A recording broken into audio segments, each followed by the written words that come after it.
Gecko Podcast. I'll be your host, Patricia, and today we'll be tackling something every student feels but few of us know how to do: emotional self-regulation. Whether it's the panic before finals, or at the frustration of a group project gone wrong, our emotions drive our student experience. To help us do that, we have the help of our two special guests, Emilio and Juan, who are going to break down the fascinating real-world data of neurobiology.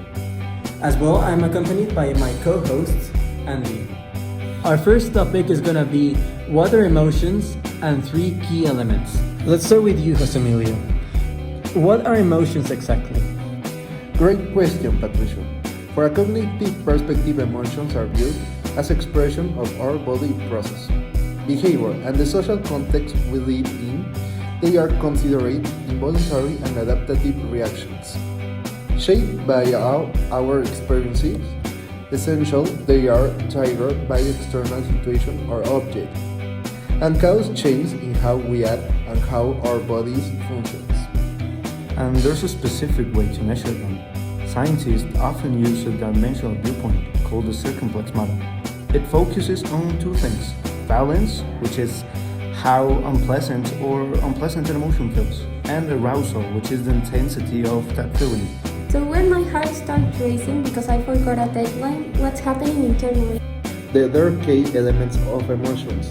First, there is subjective experiences, which is your personal perception of the event. Second, the psychological response, like the racing heart or sweating palms, which involves change in your biology. Finally, there's the behavioral response, which is how you express the emotion outwardly, like your facial expression of actions. Thank you very much. That's very interesting. Next, I think we're going to go with our next topic, which will be defining emotions and self-regulation. So, if there's an emotion, what does it mean to regulate it? Emotion regulation refers to our attempts to influence which emotions we have, when we have them, and how we experience or express them. It's a process where we monitor, evaluate, and modify our reaction to reach. Our goals are adapt to our environment. It's worth noting that this isn't just willpower.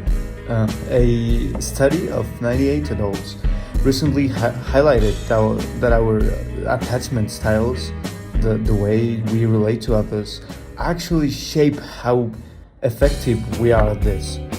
For example, individuals with a secure attachment style often have better communication between the prefrontal regions of the brain, which handle regulation, and the amygdala, which generates the emotion.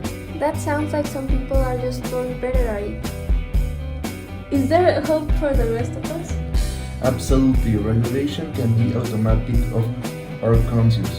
One of the most famous framework is the process model, which organizes strategies into 5 families based on when they hit the emotion toleration process.